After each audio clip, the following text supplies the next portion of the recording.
family mean to you? Is it the experiences you've had together, inside jokes and family traditions that no one else would understand? Or is it who supports you and loves you as you navigate life? Is it simply the DNA you share? For adopted children, and especially transracial adoptees, family means the people who gave you a home. But this process is not always as easy as offering a child a chance to be loved. According to a 2021 report, there are 140 million orphan children in the world and approximately 78,000 in the UK alone. These 78,000 children are put into the foster and care system in the UK, hoping that prospective parents will be able to adopt them into their families. Adoption is a noble cause, but the system in place for both domestic and international adoption are rife with problems and can be difficult to navigate for parents, children, and the social workers who dedicate their lives into placing children in good homes. This becomes even more difficult when it comes to children of colour, who are often left behind within the adoption system. Adoption UK, a leading adoption charity, has said that they've known for some time that black children are overly represented in the care system. Black children particularly are part of a cohort of children in care referred to as harder to place, meaning they wait longer to be adopted. Additionally, there is a lack of prospective adopters from the black community, meaning that the children of colour who are lucky enough to be adopted are usually placed with white British families. This is not inherently a problem, but there are issues to be discussed when it comes to what is termed transracial adoption, as children of colour can grow up with disparate identities stemming from their race and how they are viewed in the world in comparison to their adoptive families.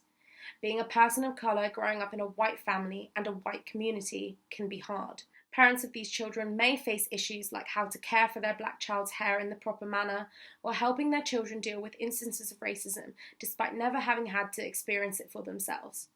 It can be difficult, and while for some transracially adopted children it could bring them closer to their parents, it can also push them apart because of these fundamental differences that often feel impossible to bridge.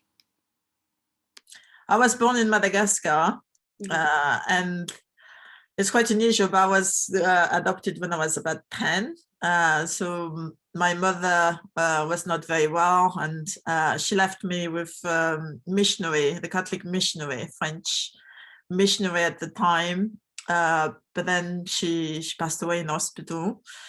So from the missionary, I was put into an orphanage, and then I was adopted into a French family. So I then moved all the way to south of France into a white family. And it was a bit of a culture shock, to be honest, because very different from the African way of living. And also there was nobody who looked like me around at the time. So I grew up in a very much white environment. And I think for a very long time, I didn't really understood it in a way. I think I was just surviving and just going along with whatever was happening at the time. It's only much later on, I think in my 20s, when I started to question my identity and where I belong and how I felt, because all my upbringing in south of France, I didn't really have any cultural knowledge, really. My parents didn't really actively educate me around my own culture. So I've very much just been embedded with the French culture. And then in my 20s, I moved to the UK. So it was very much just about the Western culture that I was learning. It's only when I moved to the UK that I've seen a bit more diversity. And that's when I started to question a bit more about my own identity. So for me, I think the adoption has been mixed emotions. So there's obviously all the good things about receiving a good education, having a good standard of life. But at the same time, I think I had some difficulty trying to understand who I was and how I navigate the world and where I belong. And I think I'm still in a journey in a way to try to see where I fit in all of it.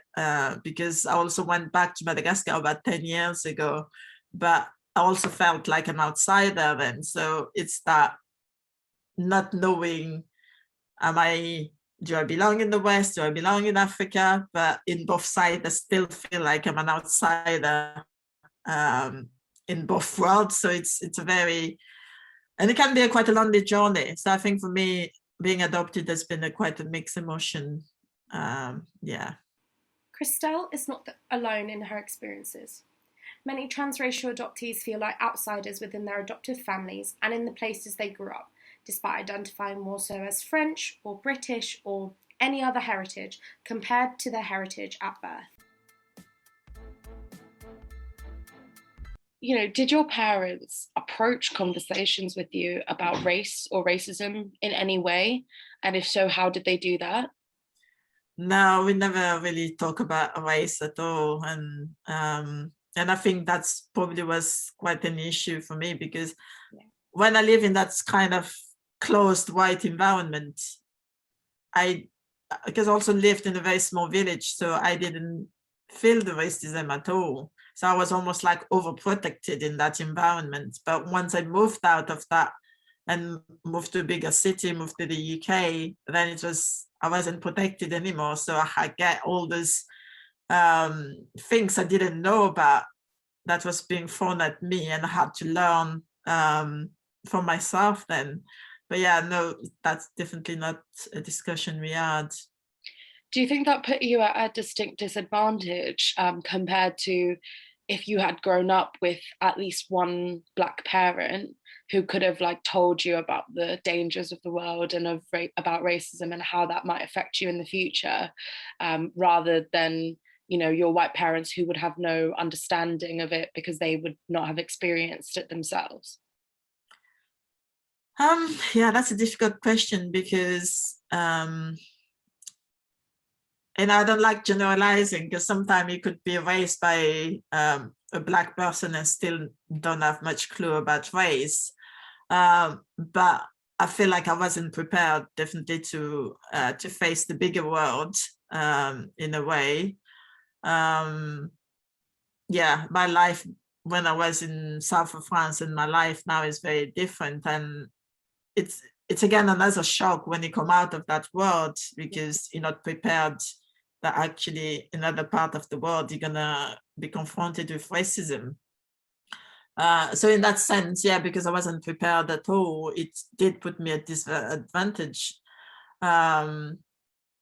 Yeah, I think definitely having a child prepared, and again, I think some adopted children who's been raised by white families, some of them have been prepared.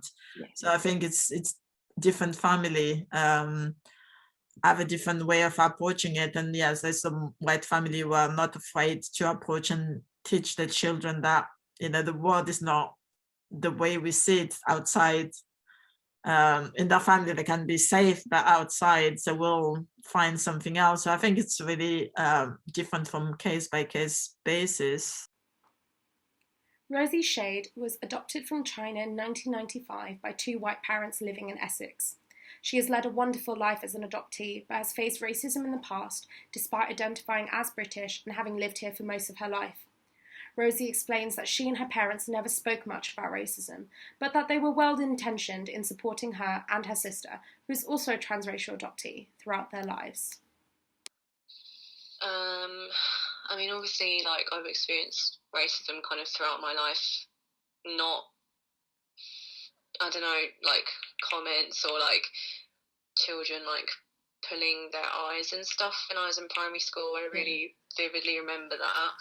In regards to kind of explaining oh no, I am or I identify as British, the classic oh, where are you really from, or where are you from, no, where are you really from, no, where are you actually from, line of questioning does happen quite a lot, which is really tiring. And I know that the other adoptees that I spoke to and my sister, we get it a lot. And also,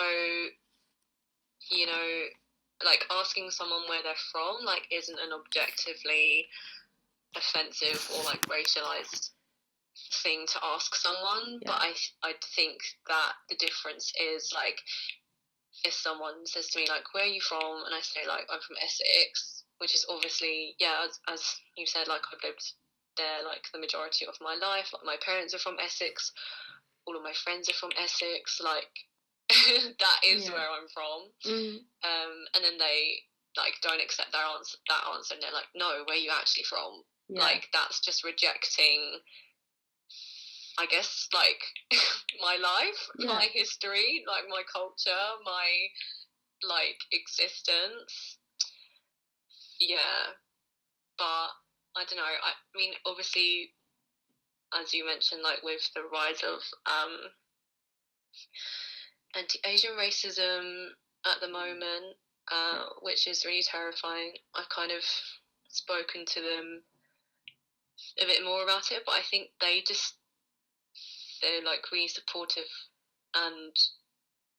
but I think they just don't really know what to say, or like what can you do? Like, and I don't think that's I think it's the same with like my friends and stuff as well.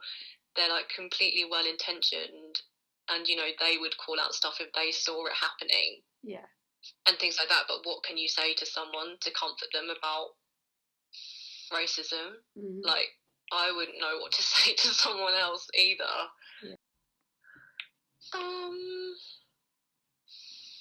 I think it's like something they've always, you know, obviously like been aware of. They're not, you know, I've read like, I'm currently reading, I'm just looking for, I can't see it, but I'm currently reading a book by like a Korean adoptee. Oh, cool. In America, and she has white parents, and I think her parents took like, you know, the quote unquote colorblind approach, just being like, oh, but you're one of us now, like you're no longer different, or just like oh, but you're our daughter, everything's therefore fine. Don't think that's kind of the approach that my parents took, but yeah, I don't think we like have spoken about race and racism that much anyway. I do think I think conversations about race anyway, like in our lifetime, even though I'm only 26, have like come on in leaps and bounds, and obviously particularly in the last year, it's like everyone seems to be talking about race and racism now, which is obviously a good thing, but I think it was just something that, not that I was ashamed of, but it was like, that's not a nice thing that happened to me or happens to me. I don't really want to talk about it loads in depth. And I think as well for my parents, I think I don't want them to worry about me, because the reality is like, it feels to me like the world is a lot more scary place for like East Asian people at the moment, or people who look East Asian, and like sadly that is the reality. Angel Tarpov is another transracial adoptee who was adopted by his Bulgarian father at 3 years old. He is of Bulgarian and Indian heritage and experienced a fair share of racism growing up, which his father wasn't easily able to understand. When you are the victim of a race, it's very hard another person to kind of say whatever it is, because it's not them that go through this, but it's you. And he's obviously much lighter skinned than myself, so he hasn't really experienced something like this. And on top of everything, back in the day, in his school years, there was no racism. So for him, that was a very big shock. Many transracial adoptees and experts in adoption say that adopting a child of colour requires some education on the part of the parents. White parents who are raising children of colour must do the work to educate themselves on racism, on hair maintenance, on skincare, as well as the background of the child they're seeking to adopt. Keeping adopted children connected to the culture they were born with but are not raised in is important, as is preparing them for a life of looking differently to the people that raised you. And I always say to people, it's so important for family to also be almost receiving an education themselves. So before they adopt someone, if they know it's going to be from a different culture to them, they should really be told by whoever where they're adopting that they should really look into that culture, even if it's the basic information, but having the minimum so they can be prepared to welcome that child. I think it's really important. And again, I would say educate yourself about the culture of that child as much, you might not know the family background of the child, but you would at least know which country that child come from. But at least find out what that country's life is like, so you can support your child's growing up. When they ask question about where I'm coming from, at least you have a little bit of background. The other things I would also say, try to reach out to communities who might come from that country, because even if you don't know enough about the country, other people can teach the child. And there is that kind of support. And I always, when I speak sometimes to white parents, I always say to them, a kind of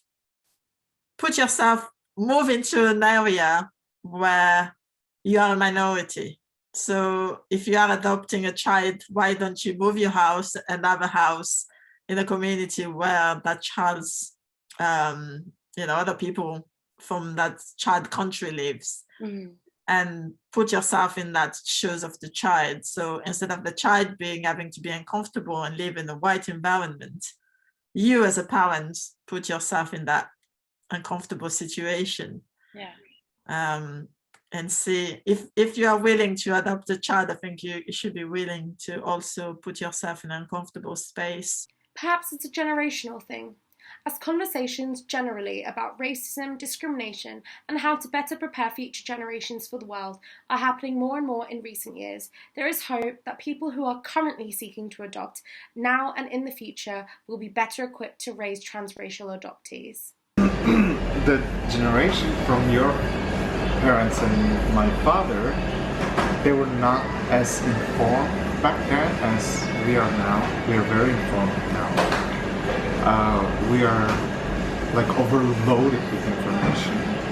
And back then it was a different time, and sort of like it was, you knew things around your circle and stuff, and not very much beyond that, which was normal, because even back then there was not even cable television. Adoption UK has told us that Black children are overly represented in the care system and are considered harder to place, meaning they wait longer to be adopted. There is also a lack of prospective adopters from the BAME community, or Black, Asian and minority ethnic community, with a number of initiatives set up pre-COVID to address the issue.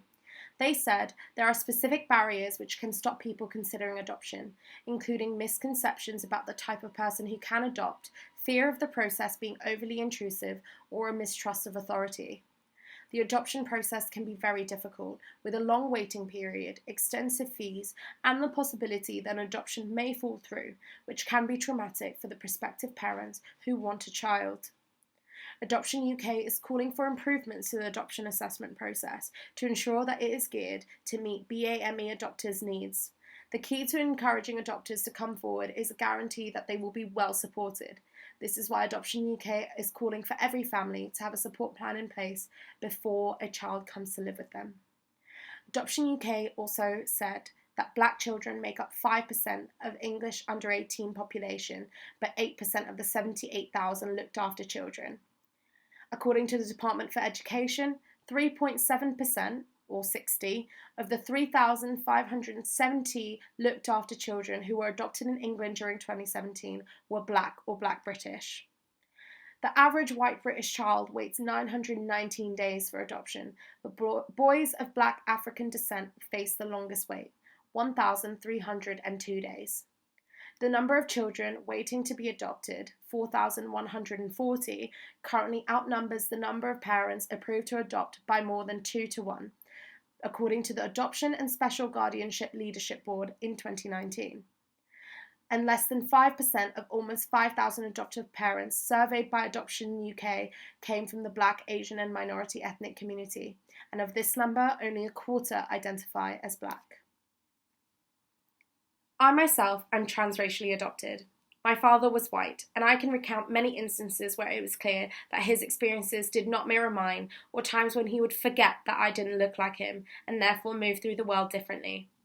I loved my adopted family and had mostly positive experiences growing up, but it can be difficult to feel out of place, even in your own family and in the place you grew up, just because of how you look. Transracial adoptees struggle with their identity, their sense of belonging, and how to reconcile the culture of their family with the colour of their skin in a society that is still plagued by racism and discrimination, as well as a fundamental misunderstanding of adoption and transracial adoption in particular. But as we evolve towards a better, fairer and more diverse world, it is my hope that the next generation of transracial adoptees will not have to face the problems that I and everyone I've interviewed here today has faced.